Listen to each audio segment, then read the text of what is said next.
Thank you. The gentleman from California, Mr. Rohrabacher, is recognized. Thank you very much, Mr. Chairman. I want to get down to some basics here. This is for the whole panel. Who's going to be put out of work because of the changes that you see coming as we do what's necessary to fully understand what you're doing scientifically? Who's going to be put out of work? I hope very much that nobody's going to be put out of work. Oh, you got to be kidding. I mean, whenever there's change for the better, otherwise we'd have Right. people working and Right. buggy whips would still be. Yeah. I think the point here is to sustain American industry at its most sophisticated and competitive level. What professions are going to be losing jobs? Everybody can be, everybody's afraid to say that? Come on, I would say they've mostly been lost. I mean, if you look at steel mills, we have steel mills. Okay. They used to run with 30,000 people.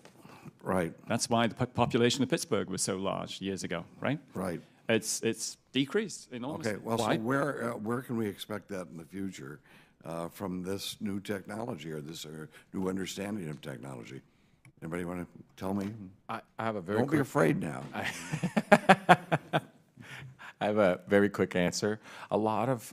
Historically, a lot of science is done on getting relatively cheap labor to produce data and to analyze data. By that, I mean graduate students, postdoctoral fellows, young assistant professors, et cetera.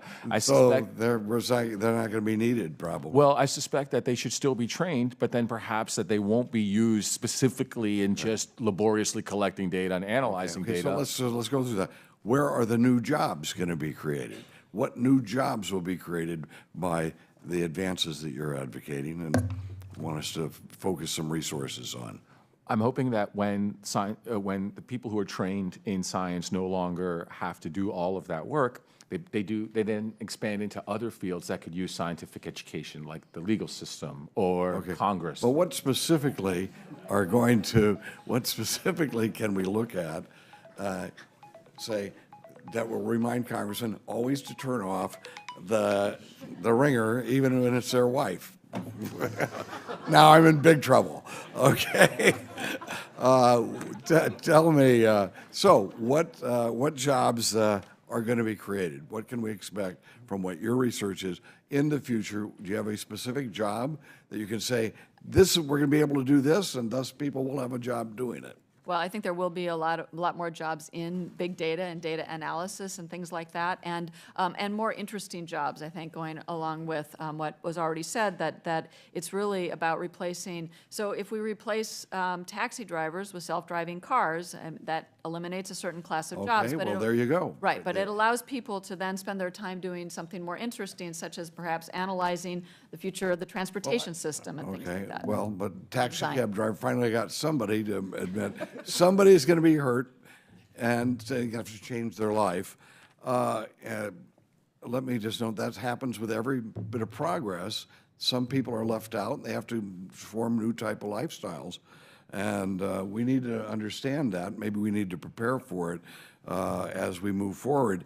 What diseases do you think that, especially when we're talking about controlling things that are going on in the human mind, what diseases do you think that we can bring under control that are out of control now? Diabetes very obviously has something to do with the brain is telling the body what to do. Maybe even cancer. What diseases do you think that we can have a chance of curing with this? I think there's a range of neurological diseases that obviously we'll be able to do a better job curing or ameliorating once we understand the brain. These range from neurodegenerative diseases like Alzheimer's and Parkinson's to more mental illness, psychiatric illnesses, and to even early developmental diseases like autism. I think all of these will absolutely be benefited by a better. And if we can control the way the brain is functioning, there are maladies that you are suffering, like I say, diabetes, et cetera, that maybe we can tell the brain not to do that. And once we have that deeper understanding. One last question, I got just a couple seconds. I remember 2001 HAL got out of control and tried to kill these people. And Elon Musk is warning us. I understand somebody's already brought that up. But what if we do end up with very independent-minded robots, which is what I think we're talking about here? Why don't we? Why shouldn't we think of that as a potential danger as well as a potential asset? I mean, Elon Musk is right in that. Well, I was going to throw in that I think one opportunity would be in healthcare, and for example, the use of robots as assistants. So not replacing people, but having robots help them. Well, those robots have to be programmed, they have to be built. I mean, there's a huge infrastructure that we don't have.